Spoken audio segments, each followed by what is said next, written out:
transplant root beets because they form a root, and if you transplant, you know, that you may get a deformed root. Soak the seeds overnight. I usually soak all my big seeds overnight. You know, why not just give them a little head start? You want to be sure that you go in and thin them because that little beet seed is really a cluster of seeds. So whenever you plant one seed, you're going to get several little plants that will come up. So I like to just go in with scissors and just thin them out. Harvest them when they're small. When they get big, they're not so good. They get pithy inside.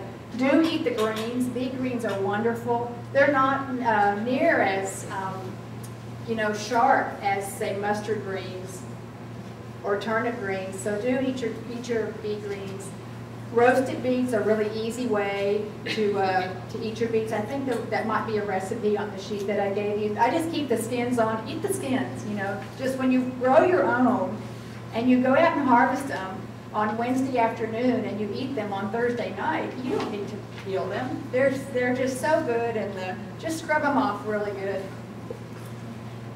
Broccoli. Be sure that whenever you plant broccoli, broccoli's only going to produce one head. So it's not going to keep producing over and over. It does make side shoots, but it's not going to get to like big like a tomato and just keep growing broccoli for you.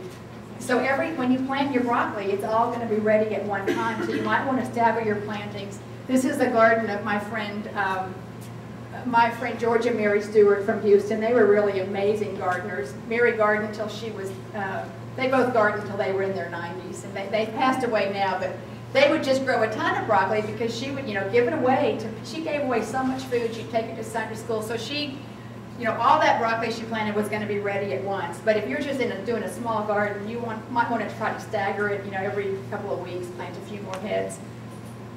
This is after the main head has been cut. It does make these little side shoots. There they are. Just, isn't that pretty? And they're so good and they're tender. This variety is Pac-Man, which is really good about making those side shoots. So once you harvest your main head of broccoli, just leave the plant there, keep it watered, and it'll just put off these little side shoots. Cabbage. You plant that again August or September from transplants. Give it a little bit of space because, you know, it can get kind of big depending on the variety that you plant. And I find that mostly the hybrids perform better in my garden. I don't grow a whole lot of cabbage, just grow a few every year. I do like to grow the red cabbage just so I have that for my salads. Carrots, again, you want to do seed, and I usually would say, I usually don't plant carrot until, I usually plant my carrots in late September or October, but I was at a community garden in Austin not too long, well, I guess it was last fall, and I was there in October when normally I would be planting my carrot seed, and there was a few people there that had carrots in their plots that were almost ready to harvest. So that's why I'm putting August. I'm going to start trying to, you know, grow it. I'm going to start planting mine a little bit earlier. So I think you can probably get away with getting them in the ground a little bit earlier, of course, with a little bit of shade protection and making sure that the soil is moist before you plant the seed. And be sure that you thin them. You know, if you don't, you're going to just get a lot of deformed or, you know, really thin carrots that aren't really worth eating. So be sure that once you plant them, and if you've ever seen carrot seed, it's very tiny. So do try to plant it kind of carefully and then be sure you thin it. The short varieties grow best in our shallow soils. And also one of your handouts is a vegetable variety list that will have a lot of the varieties that I'm talking about and that we recommend are on that list that I gave you. It says for Travis County, it's what our, you know, we created it for the master gardeners there. But you can grow the same vegetables here in San Antonio and Bexar County. Cauliflower, again, it's kind of like broccoli. Make sure that you try, if you can, stagger the planting dates or look for varieties that have different days to harvest so they'll be ready at different times. Now cauliflower, once you cut that head, that's it. The plant is done. You can pull it up and maybe, you know, get ready to plant something else in that area, in that space.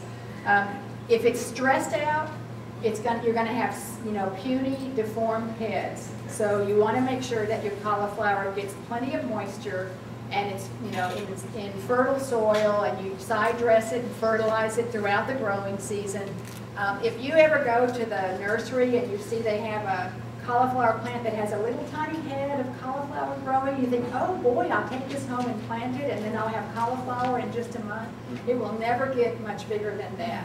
That is a cauliflower plant that has been in that pot way too long, and it's never going to mature bigger than what you see in that. So you don't do that. That's a bad thing. I mean, if you took that pot out and looked at the roots, it'd probably all root bound. So get for a nice, healthy look for nice, healthy transplants that aren't more than about maybe 6 weeks old. Or you can grow all these things. You can grow your own. You can grow yourself, just under grow lights at home.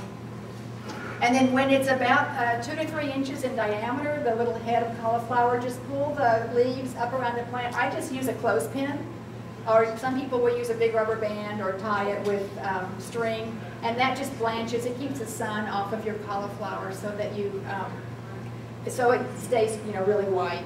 But these other ones, these colorful cauliflowers, you don't have to do that. You just leave them, and they'll probably get more color if you leave them in the sunlight. This is a variety called, this is Panther, Snow Crown, that's cheddar, is the orange cauliflower that's supposed to have a little bit more vitamin A. This is Graffiti, and then that one on the end, and this one is a variety called Romanesco, or it's a type of cauliflower called Romanesco, and the variety is Veronica, and it grows really well in my garden. If you've had trouble growing white cauliflower, because sometimes it can be kind of difficult to grow, try growing that Romanesco. It grows really well. And it tastes like cauliflower, and it's just got that unique look to it. Collards and kale, I'll tell you, we do not eat enough of these greens. Our grandparents did, but we have gotten so far away from this. So do eat your greens, grow some collards, grow some kale. They will grow through the winter with they're just so easy. They grow pretty fast. You can grow them from seed. You can also plant transplants. Use the young tender leaves in salads, and the older leaves you cook up, just like Grandma did. Little pygmy, never heard anything. My dad would always say, makes everything taste better. But when you're preparing collards, this is an easy way to do it. Just hold that big stem and just take your knife and just slice right down the side of the stem. And then you've got those collard leaves. You can just stack them up and then slice them up. And then, of course, when you make your collards, serve them with cornbread, and you eat that pot liquor. It's good for you.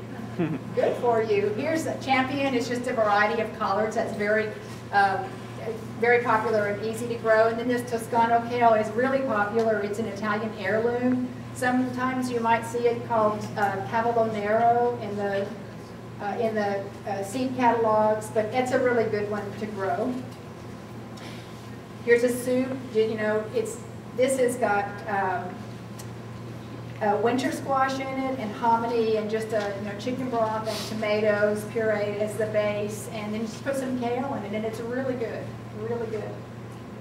And then this, I just happened to turn on the TV one time, and Jacques Pepin was on TV making some kind of dish, and he was cooking this crunchy, what he called crunchy or crispy kale.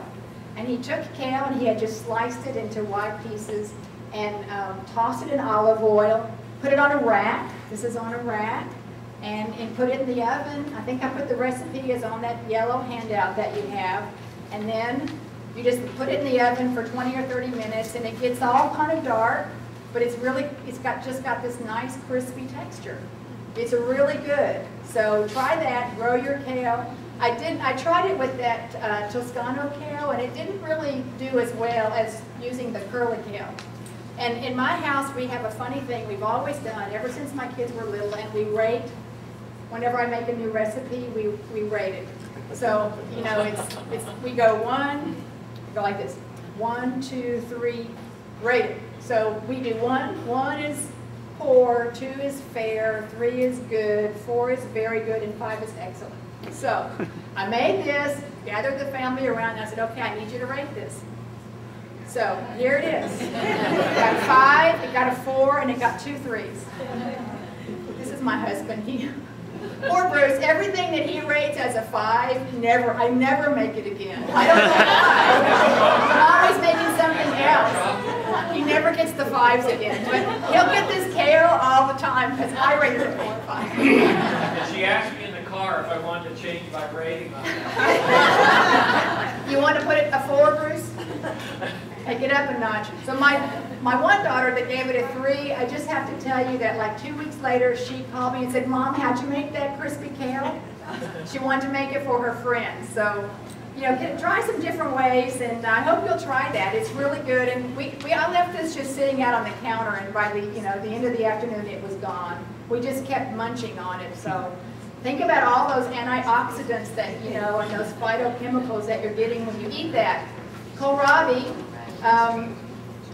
this is an easy vegetable that you can plant from seed. Again, you're just going to get 1 kohlrabi for each seed that you plant. So if you want to have a bunch of them, you know, plant a whole row. I just usually plant a few, and you can use them fresh.